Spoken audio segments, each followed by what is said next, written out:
Hello বন্ধুরা, চিকু মাম্মা ব্লগের পক্ষ থেকে তোমাদের সকলকে অনেক অনেক স্বাগত। আশা করছি তোমরা সবাই খুব খুব ভালো আছো আর আমরাও ভালো আছি। তো এখন অনেকটা বেলা হয়ে গেছে আর সকাল থেকে তো দেখলে একটু একটু তোমাদের সঙ্গে শেয়ার করেছি। সকাল থেকে অনেকগুলো কাজ হয়েছে। তোমরা তো জানো বাড়িতে তেমন একটা কেউ নেই, তো কাজ তো আমাকেই করতে হচ্ছে। তো সব কাজ সেরে নিয়েছিলাম আর একটু একটু তোমাদের সঙ্গে শেয়ার করছি। সব কিছু তো আর শেয়ার করা সম্ভব নয় বলো। চিকু তো সেই সকালে উঠে স্কুলে গেছে আর চিকু পাপাও নেই বাড়িতে, কাজে গেছে। তো আমি একাই আছি এখন, আর ঠাকুমা আছে, ঠাকুমা মনে হয় পুজো করছে। তো যাই হোক, আর কিছু শেয়ার না করে একেবারে রান্না করে চলে এসেছি। আর আজকে রান্না করতে একদমই মন চাইছিল না। আর সকাল থেকে আজকে একটু ফোন দেখতে বসেছিলাম ওই বিছানা পরিষ্কার করার সময়। আর যেই ফোন দেখতে বসলে কি হয় বলো তো, ফোনটা বন্ধ করতে ইচ্ছেই করে না। তো আজকে একটা দিদিভাইয়ের অনেকগুলো ভিডিও দেখেছি আর সব দারুণ দারুণ রেসিপিগুলো ছিল। আসলে খুব সহজে বানানো যাবে এরকম ছিল। তো ওইসব দেখে আমার আর ভাত রান্না করতে ইচ্ছে করলো না। আর চিকু বাপাও বাড়িতে ভাত খাবে না। তো এই তো আমরা মা ছেলে আমরাই খাবো আর কি। সেই জন্য ভাবলাম আজকে আর ভাত করবোই না। তো আজকে দেখো, এই যে দেখো পোলাও করবো একটু, সেই জন্য অল্পই চাল ছিল, গোবিন্দভোগ চাল। ভাবলাম এই চালটা ম্যারিনেট করে নিই, দিয়ে পোলাও করবো। তো তাই ম্যারিনেট করে রাখলাম আর কি।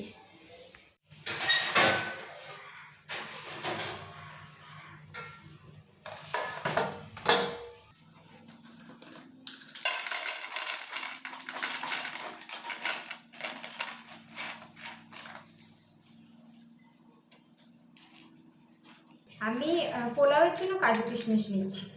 তো কিশমিশ বেশি নেই, কিশমিশ অল্পই কয়েকটা পড়ে আছে।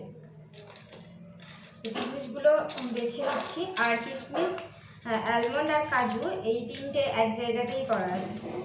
কিশমিশ আর কাজুটা নিয়ে নেবো এখন আমি পোলাওয়ের জন্য।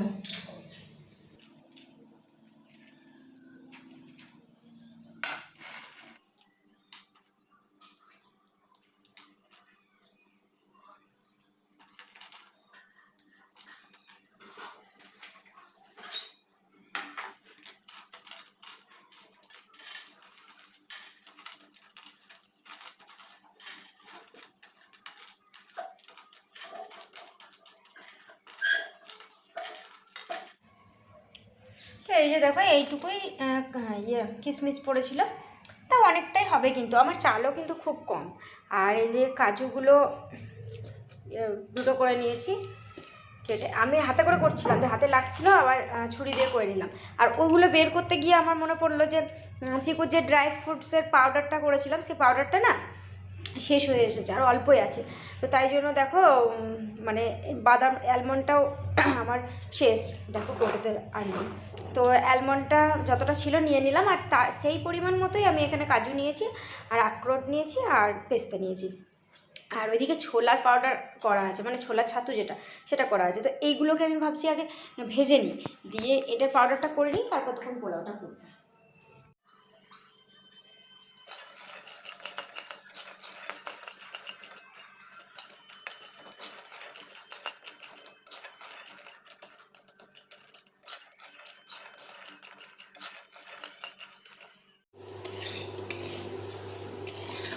ক্যামেরাতে যে কালারটা দেখাচ্ছে সেই কালারটা কিন্তু একদমই নয়, কেন জানি না আমার ক্যামেরাতে এরকমই কালার দেখায়, উল্টো পাল্টা হলুদ হলুদ রঙ আছে।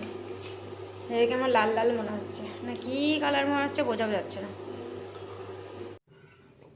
আর এই অল্প একটু হয়েছে, মা ছেলের এতেই হয়ে যাবে। আর খুব সুন্দর কিন্তু ঝরঝরেও হয়েছে, ঠিকঠাক একদম হয়েছে। এই যে চিকুকে পড়াতে আসবে এই ঘরে এখনই, তাই জন্য আমি একটু বই টইগুলো গুছিয়ে দিলাম। ওই ঘরেও আজকে স্কুলের বইগুলো আছে, সেগুলো এনে দিয়ে যেতে হবে। আর লাইটটা জ্বালিয়ে দিলাম, প্রচণ্ড মশা, কি বলবো। কালকে এসে আমি রুমের লাইটটা জ্বালিয়েছি আর দেখছি খুব বড় বড় খুব মশা উঠতে লাগলো, তাই জন্য আজকে আবার তাড়াতাড়ি করেই লাইটটা জ্বালিয়ে দিলাম। আর চিকু গেছে সাইকেল চালাতে, সেই 4:30 সময় গেছে, 5টা বাজে এখন। আমি ডাকবো বলে এলাম, ওকে না ডাকলে ও ঘরেও আসবে না। এই চিকু চলে গেল ওই সাইডটা দিয়ে, দেখি শুনতে পেলো নাকি কি জানি। ওর আন্টি চলে আসবে আবার, ওকে একটু ফ্রেশ করে দেবো। এসো এসো, কি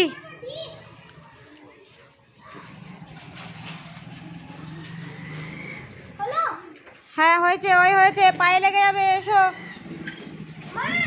বলো কি হয়েছে সিটটা? হ্যাঁ ওটা কি হলো? নতুন করলে কি করে? কভারটা খুলে দিয়েছো নাকি? তাহলে কভার লাগিয়েছো? কার সঙ্গে? একাই?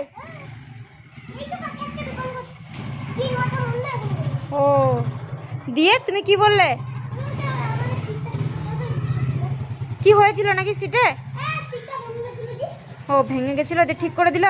আর পয়সা? পয়সা তোমার তোমার দাদু দিয়ে দেবে। কত টাকা? 150 টাকা বললে তোমাকে? ঠিক আছে চলে এসো, তোমার আন্টি চলে আসবে। রেডি করে চলে আসেনি, একটু রেডি করে দেবো, এসো তাড়াতাড়ি এসো। না 5 মিনিট নয়, ওই দেখো চলে এসেছে, চলে এসেছে, দেখো চলে এসেছে, ওই দূরে আসছে দেখো, চলে এসো। ওর আন্টিও চলে এসেছে, ওই দূরে সাইকেল নিয়ে আসছে। এইদিকে দেখো, সন্ধেবেলা থেকে বসেছিলাম, আজকে কাপড় ধোয়া হয়েছিল, সেই কাপড়গুলো গোছাতে, তো সবগুলো গুছিয়ে রেখেছি, এরকম করে ফেলে রেখেছি। আমার এই তোলা জিনিসটা না খুব কঠিন লাগে। আর এই দিকে কয়েকটা আছে, এগুলো আর কি আয়রন করতে হবে। ভাবলাম যে আগে আটাটা মেখে নিই। দেখো আটা নিয়ে চলে এসেছি, আর আজকে এক গাদা আটা নিয়েছি, কারণ মা, বাবা, ভাই, মিষ্টি সবাই আজকে বাড়ি চলে আসবে, মানে বাড়িতে আবার ঘর ভর্তি লোকজন হয়ে যাবে। আর আমি আজকে বললাম না, একটা দিদি ভাইয়ের রান্না দেখলাম, দারুণ সুন্দর করছিল, তো সেইটা দেখে আজকে একটা জিনিস ট্রাই করছি। দেখাচ্ছি এদিকটা, এই যে দেখো, এখানে একটা প্রথমে রুটি নিয়েছি, আর তার ভিতরে টমেটো কেচাপ দিয়েছি, দিয়ে পেঁয়াজ কুচি দিয়েছি, আর একটা চিজ ছিল সেটাও দিয়েছি, দিয়ে তারপরে আর একটা রুটি দিয়ে ওটা ঢাকা দিয়ে দিয়েছি। হ্যাঁ, এবার তেল দিয়ে পরোটার মতো করে ভেজে নেব, দিয়ে দেখা যাক কেমন লাগে টেস্টটা। আমার তো মনে হলো দারুণ লাগবে, আর একটা মানে অন্যরকম রেসিপি, বাচ্চাদের তো খেতে ভালো লাগারই কথা, বুঝতেই পারছো, তো তাই জন্য আমি চিকুর জন্য বানাচ্ছিলাম আর কি। তো বানিয়ে নিই, পরে দেখাবো। বন্ধ কর। চিকু তুমি একটু বলো কেমন লাগলো? বিশাল ভালো, বলো। চিজটা দিয়েছি বলে আরও বেশি ভালো লাগছে, বলো। কিন্তু ওই দিদিভাইটা কিন্তু চিজ দেয়নি, চিজটা ছিল বাড়িতে, আমি বললাম দিয়েই দিই। আমি কিন্তু এখনও টেস্ট করি। আরে দেখো এইটুকু পড়েছি, একটাই করেছিলাম, তবে হ্যাঁ একটা তবুও তো দুটো রুটি দিয়ে করা হয়েছে, তার মানে দুটো রুটির সমান। আবার চিজ আছে, আর একটু এক্সট্রা সবজি থাকলে দেওয়া যেত, ওই দিদিভাই কিন্তু দেয়নি, তবে দেওয়া যেত এক্সট্রা সবজি থাকলে। কোনো সবজিই নেই বাড়িতে, তো সেই জন্য কিছুই দিইনি, ওই পেঁয়াজ কুচি, চিজ আর ওই টমেটো কেচাপ দিয়েছিলাম। না